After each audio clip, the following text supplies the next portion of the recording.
The halftime show at the Super Bowl had 133.5 million people watching. Wow. Surpassing Michael Jackson's mark in 1993 as the most watched halftime show in Super Bowl history. Far surpassing Up With People, who, what a disaster they were, for like 8 times. I don't know how that ever happened.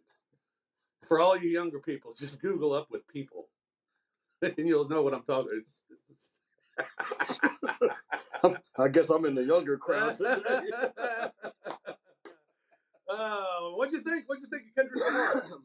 Listen, I told you we were all looking forward to it, and I thought it was a great performance for those of us that understood the messaging that was within the performance. As I told you,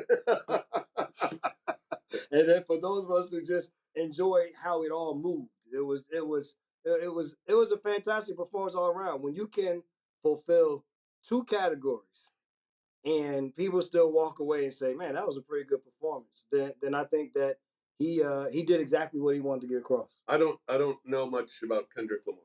Right. You told me about all the different meanings and everything during the show, which is really cool. That was the case. I didn't catch any of them during the show.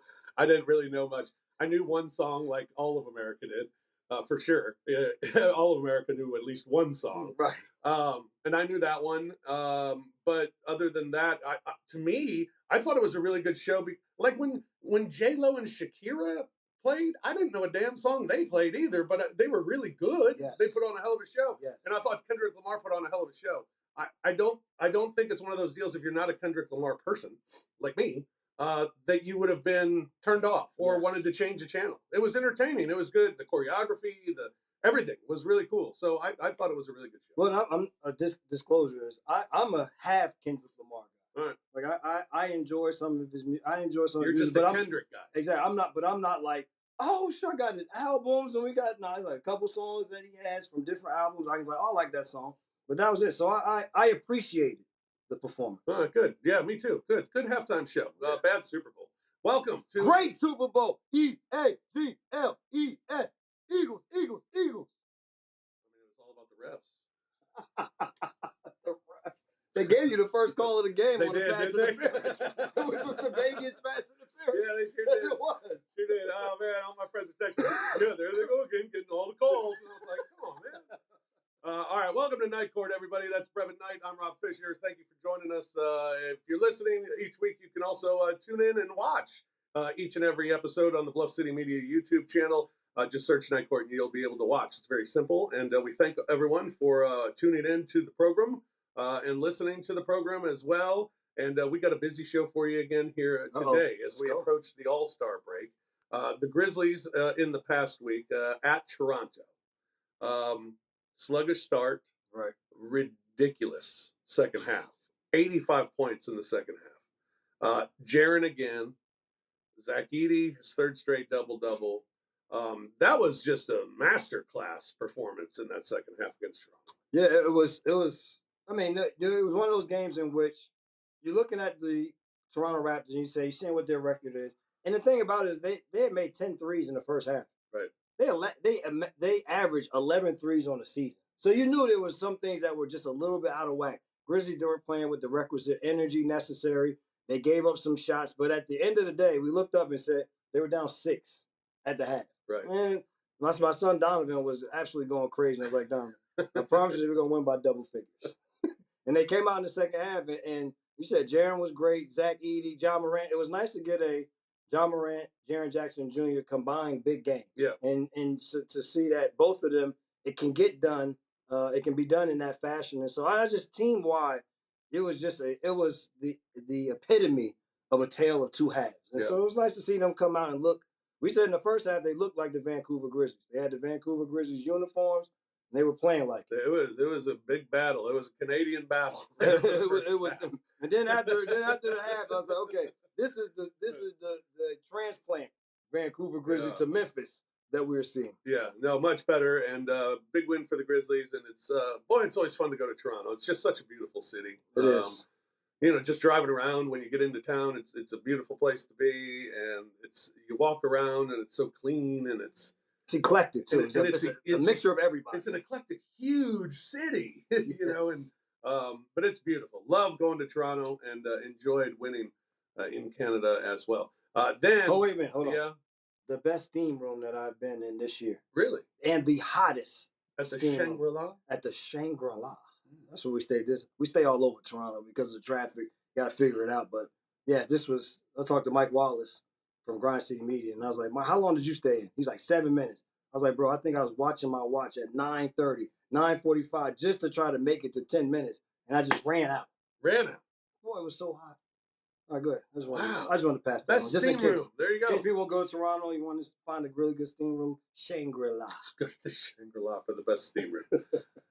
You sure you don't want to talk more about the steam room, or you want to talk about Oklahoma? Well, and that's the eucalyptus little effervescence right inside as it went on. Anything else? That's it. I wish I could think of something else too. You don't have from anything. Toronto. You don't have anything else in that fashion. No, I went across the street to this place that said it was fine dining. I got a ham sandwich. That's up there. They call that fine dining though. It was nice. It's fancy. It was all it was all in-house made. Big sandwiches and everything. So it was all right. Pig out back. I didn't.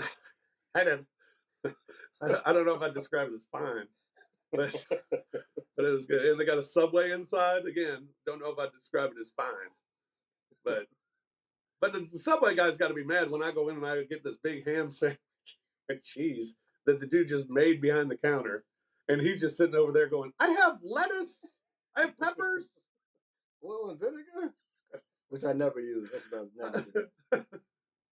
All right. Then the Grizzlies played Oklahoma City. They're good. They're really good. They are a really good basketball team. And while I think everyone gets so down after losses, and we got smacked pretty good by Oklahoma City. I think the bottom line is I look at the standings and I say, all right, we're where we're at because we've been better than all these teams, but they're where they're at because they've been better than everybody else. And they're really, really good. And the Grizzlies, like a lot of teams, are going to have to figure out how they can beat Oklahoma City come playoff time. And the thing is, you hope like that's just the Western Conference Finals. That you're having to figure it out. You're hoping that you stay in the second. We stay in second. Definitely, they're going to be the first place team in the West. And the thing that really struck me was they were down 3 rotation guys, and they still did what they did. Yeah. No Chet Holmgren. Right. No Lou Dort. Right. No Case and Wallace in that game. And so you sit back and you start saying, as much as we talk about the depth on our Grizzlies team is why they've been so good all year, it's the same reason why the Oklahoma City Thunder have been good all year long. They take the next guy who's down there. It's your turn to go in. That guy goes in and he produces. They have the stabilizer. You all know who that is in SGA. And every time that I watch him play, I just marvel at how freaking great he is. He is, even on nights. This is what I say speaks to greatness. Even on nights when you don't really have it offensively, and he wasn't making a lot of shots. He did the great, but the thing is, he went to the free throw line 16 or 18 times. So it's like I might not have this going, but I still have this to make that impacts the game in a way. And so it was to watch that, and then I think the most disparaging part of the game was just the offensive rebounds. Oh. I mean, it was. You're thinking about the first game, it was the turnovers where they had 33 points off turnovers, I think. And in this game, it was almost like they had 30 plus second chance points because of all of the offensive rebounds. And so it was another one of those games where you just look and say, at this point in time, that team is better than us.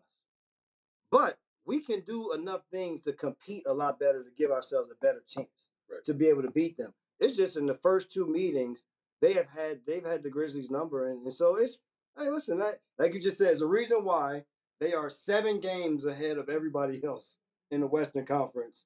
And then the reason why the Grizzlies are second. Mm-hmm. That's because, as you said, the teams behind, they continue to take care of. They win the games. It's just having to figure out this Oklahoma City Thunder team that is absolutely excellent. There are only a few teams in the league, Boston being one of them. I still haven't seen Cleveland, but I assume Cleveland because of what their record is. Oklahoma City, where your margin of error is just very slim. Yes, very slim. Well, and it's because it's how great of a defensive team they are. Right. Like I said, it's like I want to look at we have a Hubie sheet, and it has 17 defensive categories that we deem are the major categories. They were first in 9 of them. Wow.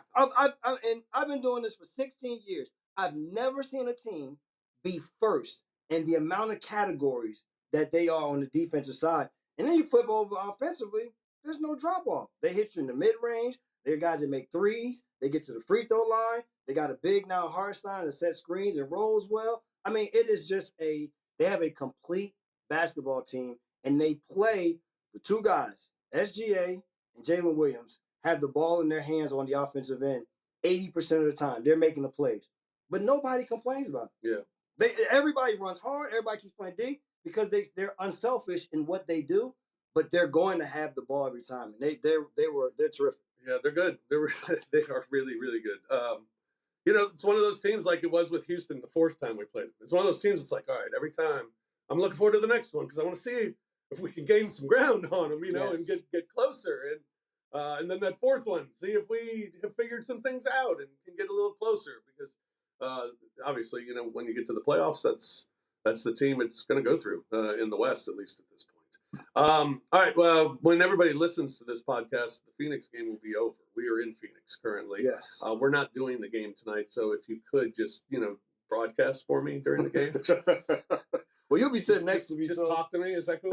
you and I will be in the media box probably looking just like this. I tell you, this is my game gear for tonight. Just let you know how close we get to the All-Star break. I'm not worrying about putting on anything but these sweats. No, we got to get on a plane tonight too. Exactly. So it'll be sweats down, and I'm going to be doing my talking / coaching behind the scenes, not so everybody hears. You know how I do it behind the scenes. I'm not trying to do anything other than that. But yeah, this will be a good. This is a game in which I think that the Grizzlies should be able to go out and have some success going to the basket. Mm-hmm. Nick Richards is there, yes, and I think they got one of the Plumlees or one of the brothers that's been around forever. They keep bouncing around, but I think that they can have their way. And whenever we've come to Phoenix, the Grizzlies have always played well. Yeah, they've always. I tell you, remember I told you when I played in the league to come here, see the sun, it just energizes you to go in the gym and play basketball. And so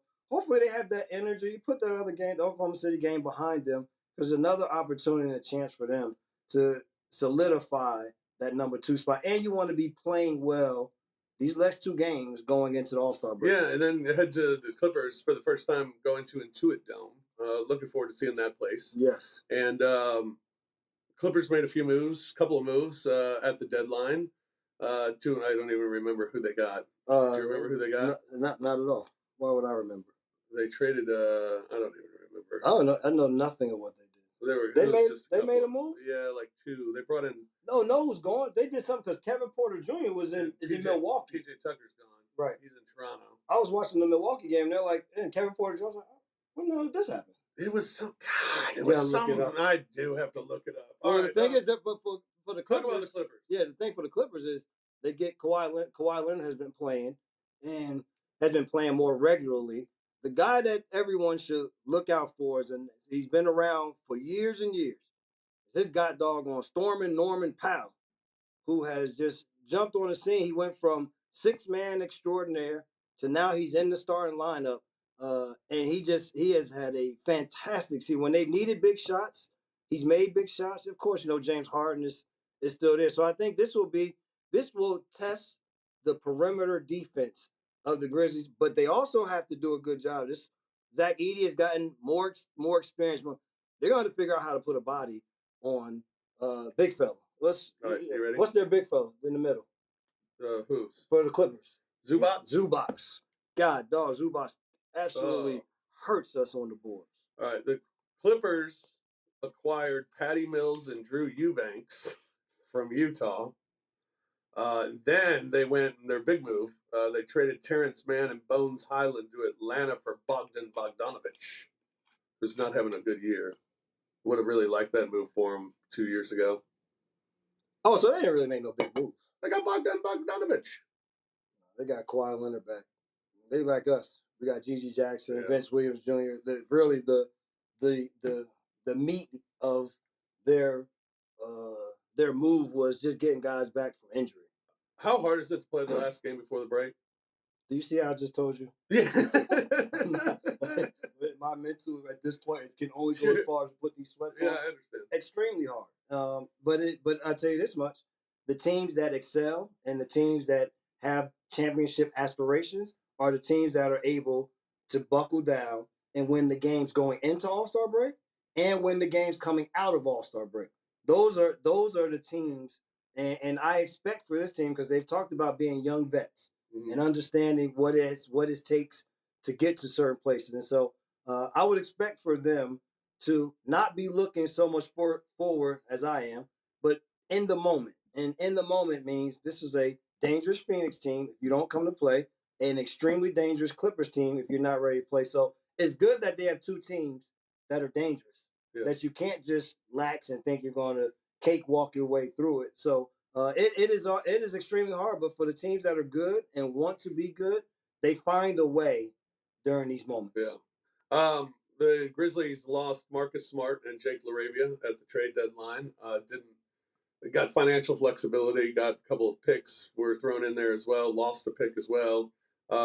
So all in all, didn't really do much anything other than I'm not off the floor stuff. Right, but also I'm not going to act like the Marvin Bagley is a small thing. It could turn into something that becomes an asset for them if he can stay healthy. If he can just give them 12 to 15 really good minutes, because of his athleticism, he's been around the league, and guys like that still want to prove something. He has something to prove. Yeah. Still, to a lot of people, you come into the league as a high draft pick. It really doesn't work out. You bounced around here and there. Maybe you had a good half a year here, another maybe good here. So I think it was an area that needed a little bit of addressing because once we get after Zach Edey, then the size drops down. I know that Huff has the size, but physically it's not the same. So at least this gives you a guy who can maybe give you a little physicality with a little bit of size. And I always say with a lefty, it gives you a different read of how you guard him and how he plays on the floor. So the flexibility financially, yes, there's some guys that are going to have to be signed here coming up, and they needed to do that. But I think Marvin Bagley, if he can be healthy, I think can give this team a little bit of something that they'll need coming off the bench. Yeah. Taylor Jenkins saying he'll be ready hopefully after the All-Star break. Right. He's kind of recovering from some knee issues, and they're going to just use this time to kind of get him up to speed with what they're trying to do. Rightfully so. So they're hoping to get him integrated after the All-Star break.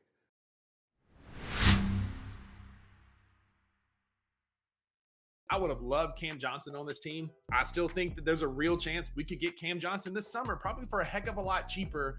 But I am completely fine with betting on the leaders that we have on this team, Ja, Dez, and Jaren, and the youth that we have on this team with Gigi, Jalen, Vince, and Edey, and let's see what happens. Yeah, I would have been much angrier at the trade deadline if Cam Johnson, Colin Sexton, John Collins, all these guys were moved to other teams. But they weren't.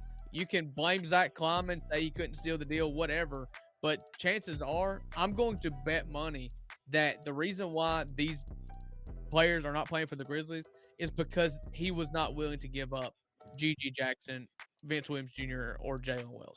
And call us apologists or purists or whatever you want, but that's the fact. Like, that's very likely what happened, and I'm going to choose to believe that he stood on business and said no. Tune in to the $2 Sports Show with Rusty Witten and Drew Gann every Tuesday and Thursday live at 12 p.m. on the Bluff City Media YouTube channel.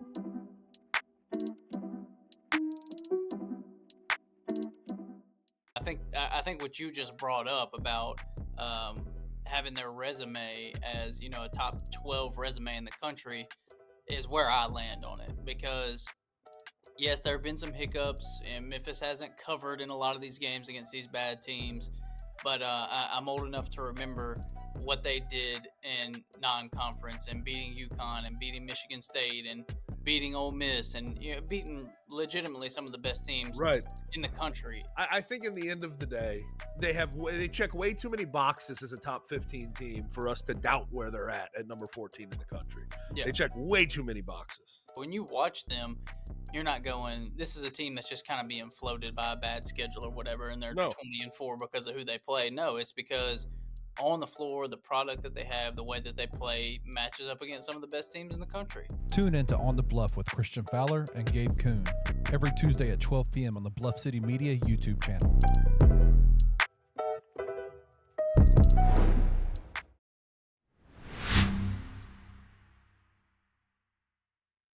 All right, the trade deadline, it's come and gone, and we got Jimmy. Jimmy ended up with the Warriors. He's had 2 great games since joining the Warriors. They've won 2 road games. How much did they improve for now? It gave them a realistic chance to be a playing team. Yeah, I mean, that's what it did. And then to try to make some noise from that playing situation, it doesn't make them a championship team. It doesn't. They got no closer to being able to do that. But I think it at least gave Steph Curry and Draymond Green the energy that every night that they're out there playing and for, they got somebody else with them that can help them win games. And so I think for their psyche, I think it helps a lot. And he brings. I watched a little bit of both of the games, and the one thing is they have adopted being able to throw him the ball at the elbow and let him now go to work from the elbow. Mm-hmm. It's not making him run around a bunch of screens. And that's what I was very interested in seeing, because the Warriors, all of their wing players are very mobile. There's not a lot of standing and watching. They're not guys that post up a lot, and they're a movement team. He's not really a movement player. Right. He's I can get to this spot, you give me the ball, I make something happen. And they created enough space from those elbows to allow him to work. The Lakers got themselves a big man in Mark Williams from Charlotte, but then the trade got rescinded because he fails his physical. Now Charlotte is trying to get things clarified that he is healthy, and they're questioning the league on how they can make this work. But the Lakers said, screw it, we're going to go out and get Alex Len. Alex Len, the big guy for the Lakers, for Luka and LeBron, who looked amazing last night against the Utah Jazz. Luka did? They both did. Yeah, I mean, it's against the Jazz. They played the Utah Jazz. I mean, it was lob to Jackson Hayes, Jackson Hayes, LeBron for 3, Luka for 3, LeBron mid-range, Luka mid-range. I mean, it was just, and then halftime was like, all right, they're not going to play anymore. I couldn't even watch it. And the thing is, I feel so bad for Utah fans, man. They're such good fans, and the thing is, when they got Lauri Markkanen, I've said this since he was in Chicago. Yeah. He needs to play next to a star. He's not a star. He's not the guy that's going to lead your team. And so when you look at their team, it's just like what are y'all doing? Like, what's the plan? Where is this going? It's such a great fan base, and the product right now on the court is just trash. Speaking of fan bases, the Dallas Mavericks. Jesus. Here's how Dallas's week's going. They lose AD in his first game back with an abductor strain. He's going to be out like a month. I think it was dominating. I saw his number, and he was screaming to the crowd. He's going, "I'm here! Yeah. I'm here!" I'm like, "Yeah, go AD!" I'm all like, "Oh, Jimmy, dude, go AD!" I know, and I hate the Mavericks. I was sitting there doing the same thing. And then so he gets hurt, and then last night Gafford goes down with a knee injury. Lively's already out. They hate the GM. They were doing a karaoke thing on the big jumbotron, and at the end, the guy mouthed "Fire Nico," and they kicked him out of the game. Other fans had signs that were kicked out of the game. They're protesting in front of the arena. Oh my God, what has happened to the Dallas Mavericks over the last week? Well, the thing is, Nico needs to come out and let them know, like, this wasn't a sole decision. Like, I'm not the one that writes the checks for the guys that are going to stick around. But listen, he's taking the bullet for it. And in theory, in watching that first half of basketball, you start being like, oh, shit, this Dallas team about to be good. Yes. You look at the size that they were able to put on the floor. They're balanced. Yes, all the way around. It was like, and they got toughness. it allows Kyrie now. You don't have to do everything, but he can go back to being a guy with the ball in his hands more, not standing and waiting. I watched that. I was like, I mean, listen. There's no replacing Luka. I mean, he's top 5 in the game right now. But to see their collective unit, I was more nervous watching them in that fashion than I think in watching Dallas before that. I was just because of like, what do you put on the floor to try to stop this? But you'd rather it be Kyrie that's gone and Luka who's still there, the 25-year-old superstar in the league, all NBA guy. I still can't get my head around it. It's unbelievable. Because $435 million. Wrap your head around. That's all you gotta do is wrap your head around that. 5 years, 430, somewhere where it's gonna be $80 million a year that they were gonna pay him. And so those new owners, now remember, those owners did not draft him. Right. Those new people casino guys, this is bottom line business for them. Bottom line. And they said $80 million for him. What else are we gonna be able to put around him, and how much are we going to go into the tax in order for us to be a viable team? So this was, I think it was, when they try to say the weight, no, I mean, listen, the dude's weight has been what it's been. He's still giving you 27, 8, and 8, and you freaking going to the championship. So I just can't go with the weight thing. But what I can go with is, you ain't want to pay that man that money, and so you said, let's see what else we can do. Yeah. Sacramento got Zach LaVine, and I'm wondering, and Jonas Valanciunas. I don't know. To me, Jonas plays the role of Sabonis looking at him going, move! I mean, doesn't Sabonis kind of own that area? Valanciunas better be the guy coming in for Sabonis. They better not watch a lot of games and seeing Sabonis and Valanciunas on the floor together. I would hope there's just, I mean, neither one of them shoot the ball from the perimeter well enough for you to defend. Like when we play Sacramento, we say very few times you see Sabonis pick and pop. It's not his role. It's not what he does. Right.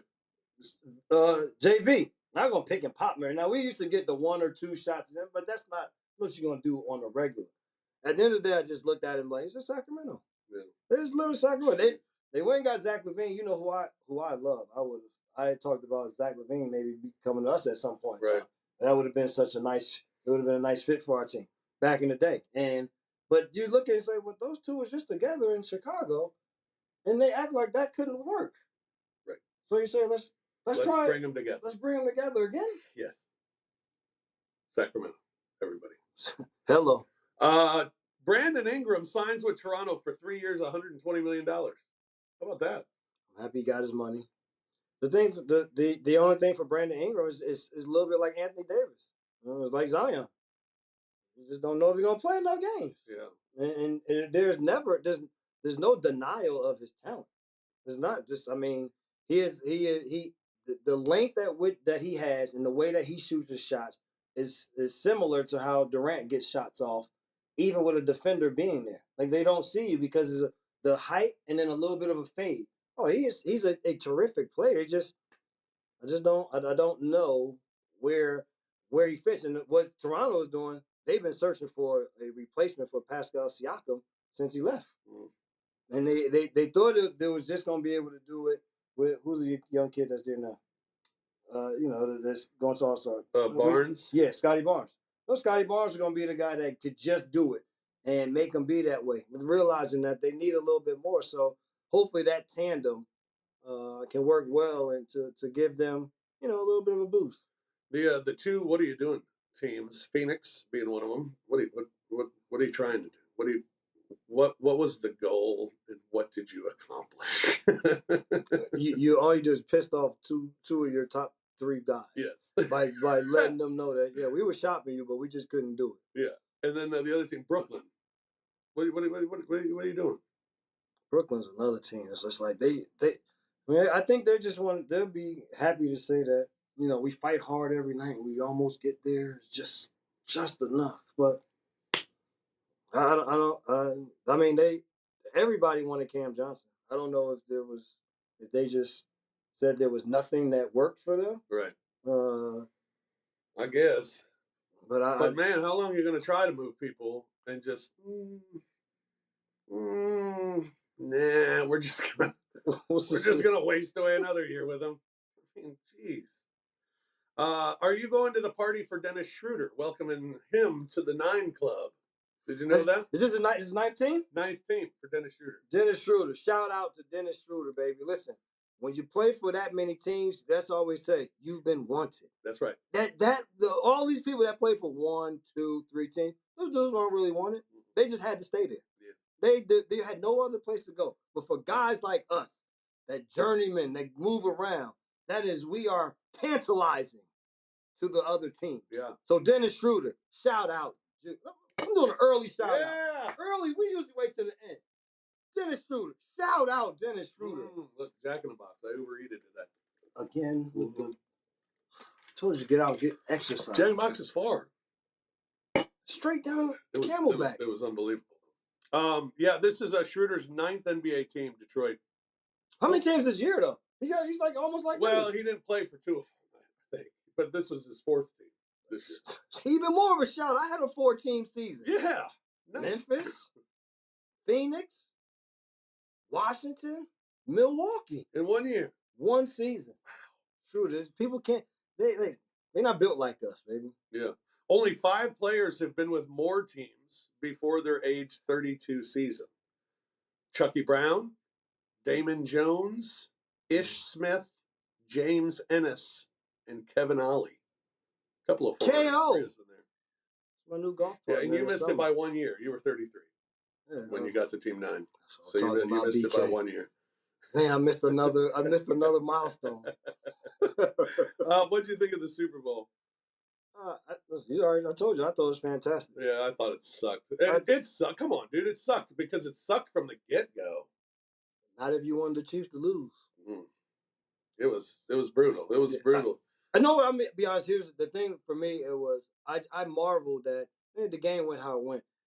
That they only rushed 4 guys the entire game, and it looked like Mahomes was being rushed by 7 guys. I mean, it was amazing to watch that front 4. I hear announcers keep saying, "Oh, he was flustered." Flustered? He was running for his life. He looked like on every play. He looked like Dave Jones. Now you know what it feels like to be a New York Giants fan. All you Chiefs fans out there, listen, that right there. We've been watching stuff like that for the last 10 years. On a weekly basis. As soon as we say, Sad Hunt, God damn, I can't. You can't. He couldn't even throw the quick pass. Like it wasn't even. That wasn't even. They went to the shotgun. It was like, we just do the shotgun. And they still couldn't throw quick passes. I mean, it was. I thought it was the most dominant that I've seen since the New York Giants ended the New England Patriots run when they beat them when they were going for their 3-peat. Yep. And we did the same thing. We're able to just get a lot of pressure. Human Tuck, Strahan. And I always forget who the heck who the fourth was that were able to get enough pressure that you didn't have to bring extra people to now make it be. No, you're playing 7-on-5 pretty much every time. And sometimes 7-on-4 because they had to leave somebody in the chip. Yeah. The only good thing about the Super Bowl was there are so many things you can bet for the Super Bowl that I bet a whole bunch of stuff. I mean, I had bets on just crazy stuff. That covering yourself. That basically you had to watch the whole game in case something happened, for you. So it kept me interested, at least. For the game. You stopped being a fan. Sucked. You stopped being a fan. You became a gambler. I became a gambler. That's exactly right. And it turned out after the night was over, even though my biggest bet was on the Chiefs to win -1.5, I still only lost $10 overall the whole night. But then I also won $10 of bonus bets because I picked Eli to win the Kick of Destiny, and he beat his brother Peyton in the Kick of Destiny, and I won $10 bonus. So basically, even for the Super Bowl. Big Super Bowl for me. Basically, this gambling shit has gotten out of hand. Oh. Literally, we are now betting on 2 old dudes, 2 old brothers doing some kicking challenge. And they have literally... You don't have to bet on it. You just pick. No, you pick it. And then you win money. Yeah, but so you still had some type of wager on it in order to do it, right? No money. No money. You didn't wager any money. No, I just picked Eli. Oh, okay. And it's real money and that you get. If you pick the right person, you get it in bonus bets, which basically means you can bet. You can bet it. You get the winning. Oh, okay. Back. I mean, but still, this is. But it was cool. It's gonna be a lot of derelicts out there. I'll tell you that much. A lot of people not going to work trying to find a job. A lot of people is just losing their money that they made last week at the job. You know, I host a gambling show, Brad. Check out the Odds Couple wherever you get your podcasts. All right, shout out. We already had one shout out. Another shout out. Shout out to the Eagles, of course, and Jalen Hurts. Shout out to Jalen Hurts, just a winner, and a guy who's been questioned so often, and to be able to do that, I mean, that's just got to feel really good for him. And I'm going to shout out Jalen because he has a all-women team around him. Agent, financial people, the whole thing. So his belief in women is super strong. Shout out to you, Jalen. Shout out, Jalen. God, this drink is so big. This water, they gave us this water downstairs. This is pretty good. Good stuff? Yeah. Yeah. This is my Jack in the Box 64-ounce Coke, I think it is. Refillable also. Yeah, you see they got the fountains out in the hallway. This hotel has really stepped up. Yeah, it's a big deal at this hotel. This hotel used to have a cow skull on the wall of your room. And that was your light. And it was a light. So when you turned the light on, underneath the skull lit up. Moo. Can you believe that? But we've come, and when we were coming back here, we all were fretting coming back. And then we walk in like, oh, they took all that stupid stuff out. Yeah. Although it still smells like potpourri down in the lobby.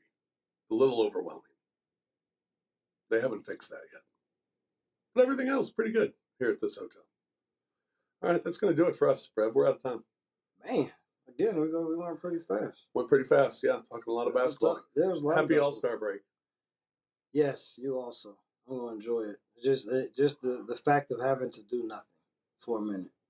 And then we got to also figure out this All-Star break. Can we get it closer somehow to half of the season? Yeah.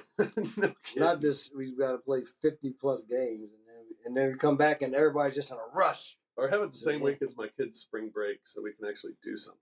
That'd be cool, too. I got no more kids. Man, I just hope my kids. Well, no, yeah. I have kids. Yeah. they just have no more kids. They just don't live at home. Yeah, everybody keeps asking me, what are you doing All-Star break? I was like, I'll get up at 6:30, take the kids to school, pick them up at 3.